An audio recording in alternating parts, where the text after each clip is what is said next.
Hello, welcome to my channel. मैं हेमचंद शर्मा। नमस्ते, कैसे हैं आप सभी? ओके, अच्छे होंगे, पढ़ रहे होंगे। और पंडिता रमाबाई के बारे में भी हमने पढ़ा था। इसका चैप्टर हमने कंप्लीट कर लिया था और इसकी ट्रांसलेशन भी हमने कंप्लीट कर ली थी। आज हम इसकी एक्सरसाइज करेंगे, ठीक है। तो रमाबाई महोदया ने क्या किया था? स्त्री शिक्षा के लिए अपना जीवन अर्पित कर दिया था।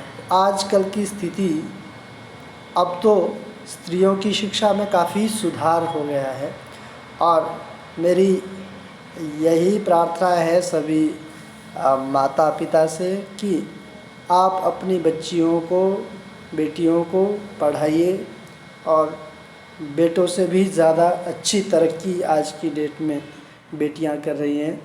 तो लड़कियां किसी से कम नहीं हैं, बहुत अच्छा कर सकती है और कर भी रही हैं। तो आज इसी कड़ी में आज देखते हैं एक्सरसाइज जो हमने चैप्टर में पढ़ा था। जिसने चैप्टर को अच्छे से पढ़ा होगा, समझ आया होगा, वो इसके आंसर्स इजीली कर सकता है। तो आज देखते हैं एक्सरसाइज। अभ्यासः एक पदेन उत्तरत। अभी अभ्यास शुरू करने से पहले मैं आपको एक बात बता दूं कि आप चैनल को सब्सक्राइब ज़रूर कीजिए, लाइक कीजिए, शेयर कीजिए। ओके, अभी हम शुरू करते हैं। पंडिता रमाबाई पंडिता सरस्वती इति उपाधिभ्याम का विभूषिता। पंडिता और सरस्वती, ये दो उपाधियाँ किसको मिली थी? कौन इससे विभूषित हुई थी? कौन हुई थी? रमाबाई। रमाबाई, इसका उत्तर क्या है? रमाबाई। यहाँ पर नेक्स्ट स्लाइड में मैंने इसके उत्तर दे रखे हैं, वो आप वहाँ से नोट कर लीजिए। अगला है, यहाँ पर इस बहाने आपका टेस्ट भी हो जाएगा। तो आप देखिए ज़रा आपने कितना पढ़ा है। रमा कुतः संस्कृत शिक्षा प्राप्तवती। मेरे से पहले आंसर देना है आपको। रमा कुतः संस्कृत शिक्षा प्राप्तवती। रमा ने कहाँ से संस्कृत की शिक्षा प्राप्त की थी? बोलिए, कहाँ से शिक्षा प्राप्त की थी? अपनी माता से। तो क्या लिखेंगे? स्वमातुः, स्वमातुः। अगला है, रमाबाई केन सह विवाहम अकरोत्। रमाबाई ने किसके साथ विवाह किया, मैरिज की? किसके साथ की थी? क्या नाम था? विपिन बिहारी दास के साथ की थी। तो क्या लिखेंगे? केन में तृतीया लगी है तो यहाँ पर विपिन बिहारी दास में तृतीया लगाइए, विपिन बिहारी दासेन। अस्तु। अगला देखिए, कासाम शिक्षायै रमाबाई स्वकीयम जीवनम अर्पितवती। किनकी शिक्षा के लिए रमाबाई ने अपना जीवन अर्पित कर दिया था, डेडिकेट कर दिया था? किनकी शिक्षा के लिए? स्त्रियों की शिक्षा के लिए। तो कासाम षष्ठी का बहुवचन है, स्त्री में भी षष्ठी का बहुवचन लगाइए, स्त्रीणाम। इसका उत्तर क्या होगा? स्त्रीणाम। अगला देखिए, रमाबाई उच्च शिक्षार्थम कुत्र अगच्छत। रमाबाई उच्च शिक्षा प्राप्त करने के लिए कहाँ गई थी? कहाँ गई थी? इंग्लैंड गई थी। तो क्या लिखेंगे? इंग्लैंड देशम। यहाँ पर इसके उत्तर देख लीजिए, नोट कर लीजिए। अगला देखते हैं, प्रश्न नंबर 2। रेखांकित पदानि आधृत्य प्रश्न निर्माणम कुरुत।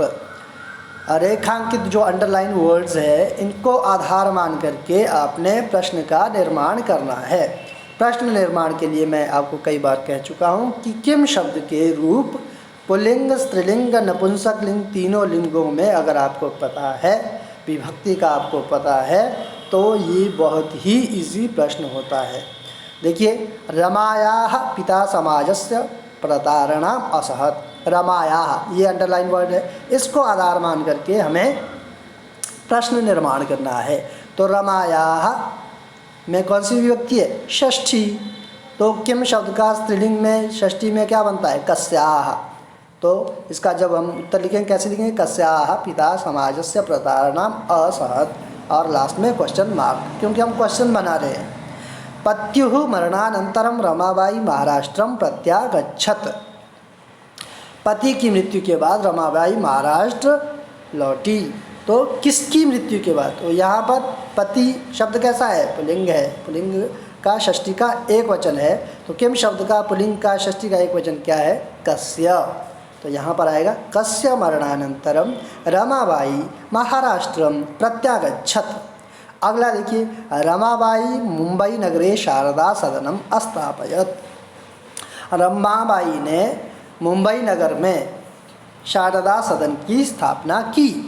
तो कहाँ पर की, कहाँ के लिए, कुत्र भी आप लिख सकते हैं। तो यहाँ पर क्या करेंगे, रमाबाई कुत्र शारदा सदनम स्थापयत।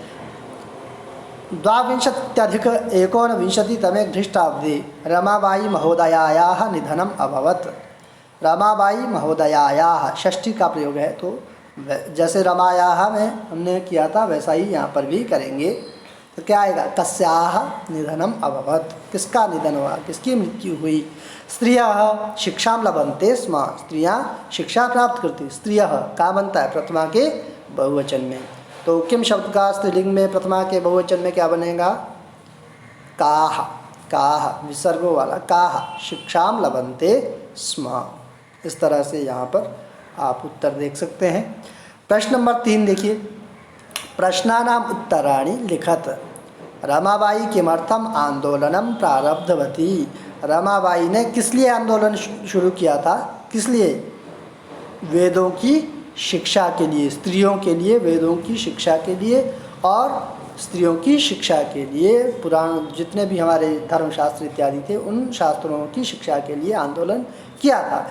तो इसका कैसे लिखेंगे हम, रमाबाई स्त्रीणाम कृते वेदादीनां शास्त्राणां शिक्षायै आंदोलनम प्रारब्धवती। अगला प्रश्न देखिए, निस्सहायाः स्त्रियः आश्रमे किं किं लभन्ते स्म। जो बेसहारा स्त्रियाँ थी वो आश्रम में क्या क्या प्राप्त करती थी। तो क्या क्या प्राप्त करती थी, वो प्रशिक्षण भी प्राप्त करती थी, मुद्रण का, टंकण का, काष्ठकला का, है ना, टाइपिंग, प्रिंटिंग, वुडन आर्ट, ये सब वहाँ पर सीखती थी। तो क्या लिखेंगे, निस्सहायाः स्त्रियः आश्रमे मुद्रण टंकण काष्ठकलादीनां च प्रशिक्षणमपि लभन्ते स्म। यहाँ पर देखिए, निस्सहायाः स्त्रियः आश्रमे मुद्रण टंकण काष्ठकलादीनां च प्रशिक्षणं लभन्ते स्म। अगला देखिए, कस्मिन् विषये रमाबाई महोदयायाः योगदानम अस्ति। किस विषय में रमाबाई महोदया का योगदान है।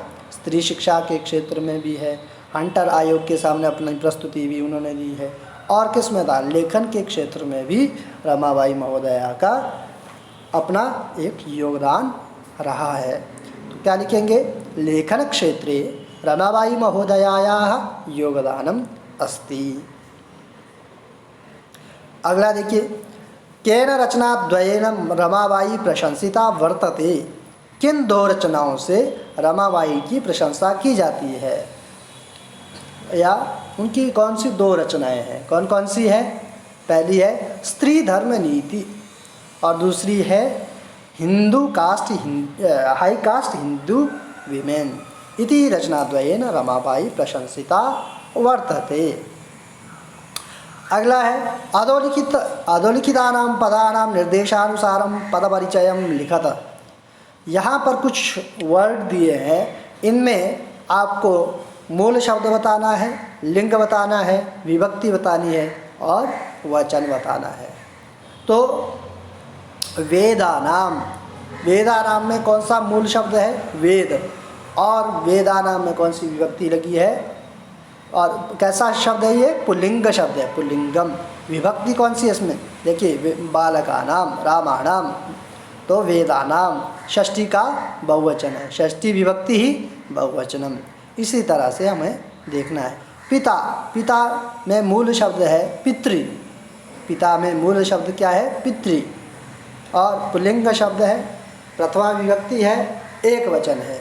यहाँ पर मैंने इसको दे रखा है।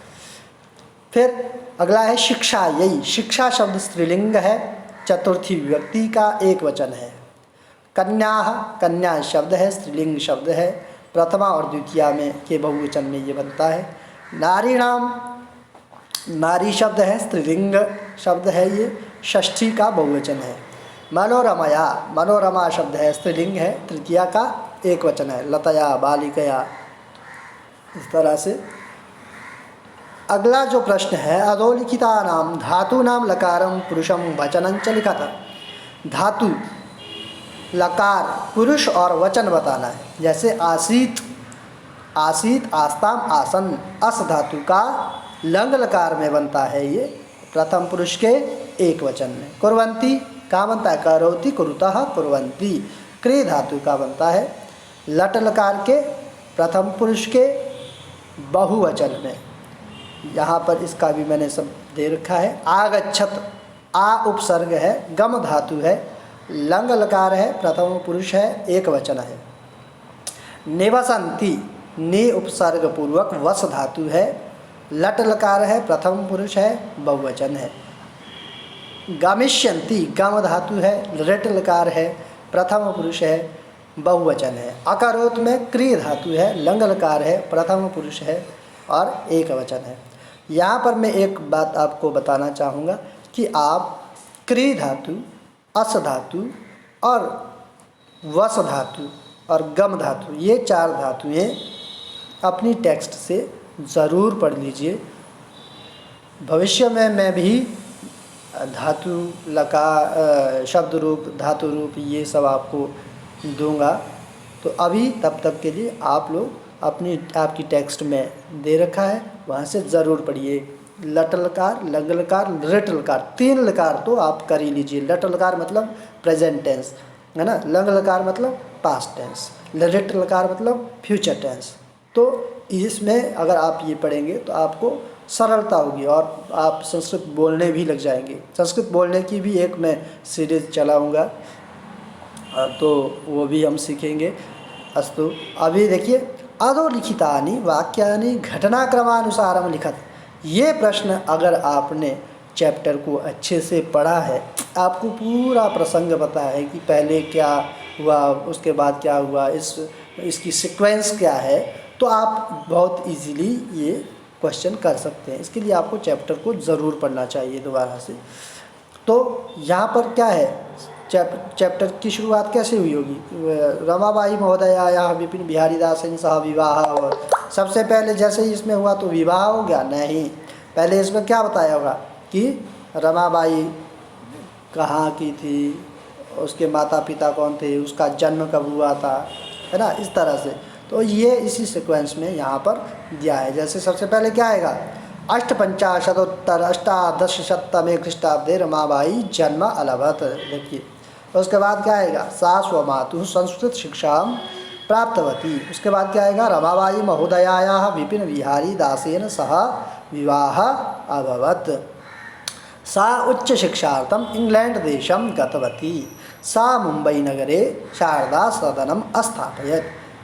1250-एकोनविंशतितमे ख्रीष्टाब्दे रमाबाई महोदयायाः निधनम अभवत्। ये सब इस तरह से आप लिखेंगे। देखिए, पहले उनका जन्म हुआ, उसके बाद उन्होंने अपनी माता से संस्कृत की शिक्षा प्राप्त की। तीसरे में क्या बोला कि विवाह हो गया विपिन बिहारी दास के साथ। उसके बाद उच्च शिक्षा के लिए वो इंग्लैंड गई, फिर वापस आई तो मुंबई नगर में शारदा सदन की स्थापना की। उसके बाद 1922 ईस्वी में रमाबाई की मृत्यु होगी। ये सीक्वेंस है इस तरह से। ओके स्टूडेंट्स, तो आपकी आज का ये जो वीडियो लेक्चर है यहीं पर संपन्न होता है। आपको ये वीडियो लेसन कैसा लगा, लाइक करके मुझे मोटिवेट कीजिए और शेयर कीजिए। और चैनल को जिन्होंने सब्सक्राइब नहीं किया है तो प्लीज़ प्लीज़ प्लीज़ आप सब्सक्राइब कर लीजिए। और मेरा उत्साह आपके शेयर करने से, लाइक करने से और सब्सक्राइब करने से सबसे ज़्यादा बढ़ता है। तो आप चैनल को सब्सक्राइब ज़रूर कर लीजिए। धन्यवाद।